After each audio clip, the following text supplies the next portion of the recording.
Yooyyaa akkam jirtu kabajamtootaa fi hordoftoota maatii Imaltuu Entertainment. Qophii keenya guyyaa har'aa kana osoo hin jalqabin dura alaamanni sa'aa namni maatii waatiin qeheen hundumtuu nagaadhaa isiniin jechuun barbaada. Egaa maatii keenya waan taataniif immoo galatooma ulfaadha. Har'aa odeeffannoowwan haaraa qabannee isiniif dhiyaannee jirra. Torbee kana keessatti wantoota lama waan wal fakkaatuum sa'aatii wal fakkaataatti dhagaa turre.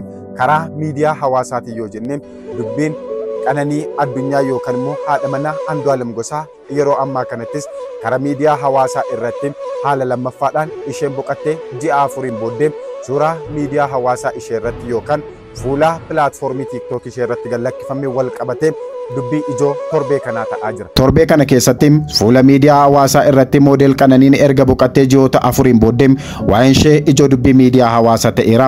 Kunis immoo kan ta'uu danda'eef fuula TikTok isheen fayyadamaa turte gubbaa irratti viidiyoo yeroo isheen reebamtu agarsiisuu fi suurri yeroo ishee citee jiru agarsiisu erga gallakkifameen booddee wal qabateetidha.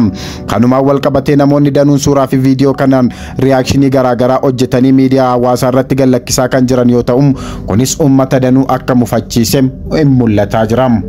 Artistoonni fi namoonni miidiyaa hawaasaa kana irratti dhiibbaa uuman hundumtiyyuu yeroo ammaa kana irratti Justice for Qananii jechuudhaan miidiyaa hawaasaa irratti dhiibbaa gaggeessaa kan jiran yoo ta'u, kanumaan wal qabatee immoo yeroo ammaa kanatti namoonni danuun isaanii faawundeeshinii Haacaaluu Hundeessaatiif nama du'a moodel Qananiitiif shakkamaa jalqabaa kan ta'e artiist Andu'aalem Gosaa yeroo kanatti Haacaaluu Awwaardii irratti badhaafamaa ta'uun isaatis immoo namoota danuun waan mufachiisee jiru fakkaata.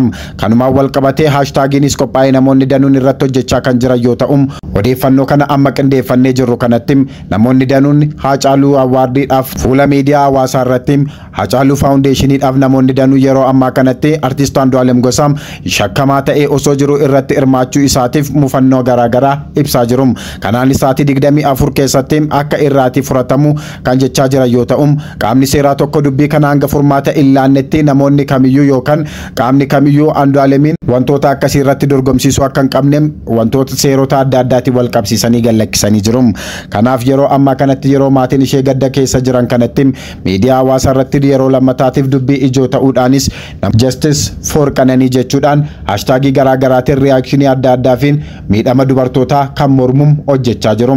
Kanumaan wal qabatee immoo yeroo ammaa kanatti miidiyaa hawaasaa gubbaa irratti kan deemaa jiru asiif achi namni yakkamaa seeraa ta'ee jiru tokko mirga wabiitiin dhimma isaa hordofachaa osoo jiru haala kamiin awwaardii kana irratti dorgomee akka mo'ate gaafatamaa jira. Kanumaan wal qabatee yaada uummataa fudhatama hin argata yoo ta'e sa'aatii 24 keessatti Haacaaluu Awwaardiin Andu'aalem Gosaa irraa fudhatamuudhaaf jira. Egaa kabajamtoota hordoftoota keenya haala kamiin akkamitti akka isheen of miite wanti beekamu hin jiru. Odeeffannoon miidiyaa hawaasaa irratti gaggeeffamaa jiru garuu hiriyummaan jaalalaa ishiin qabdu keessatti miidhaa garaagaraan akka isheerra ga'e suuronni agarsiisaniif viidiyoon garaagaraa ba'aa jiru.